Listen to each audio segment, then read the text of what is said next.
Sheikh, my question is regarding the masturbation. Some people have thought that how can we preserve our sexual private part from ourselves?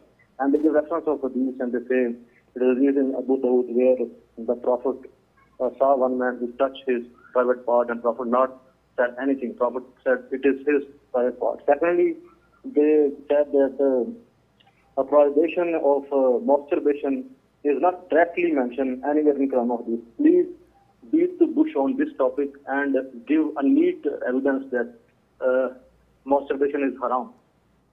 First of all, this is not an issue where people, laymen, should address. Because as you were talking, from what I understood from your question or your presentation, you mentioned the hadith where the Prophet ﷺ was asked about the ruling of someone touching his private part. Would that impact his wudu? So this was not related to masturbation.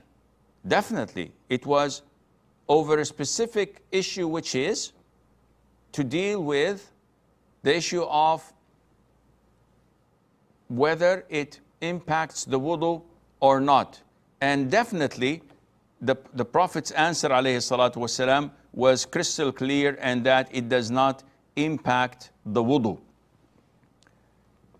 As for masturbation, there is no crystal clear hadith prohibiting it, but the scholars looked at the general tendency, such as the verses in Surah Al-Mu'mineen and the verse in Surah Al-Ma'arij.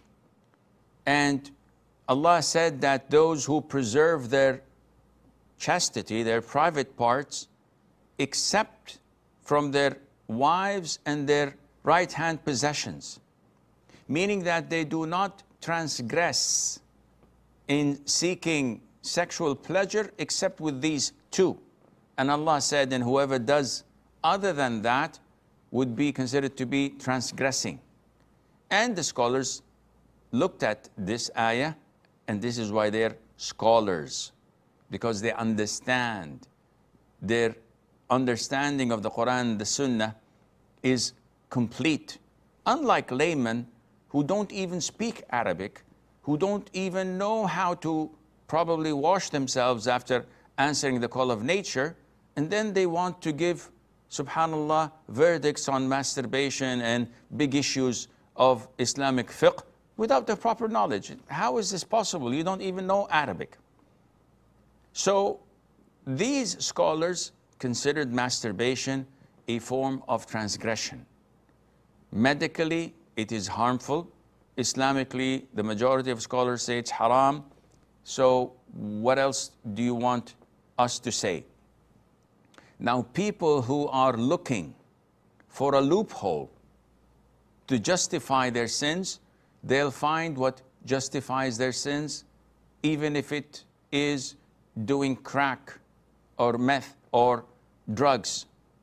They will say there's nothing in the Quran or in the Sunnah prohibiting it.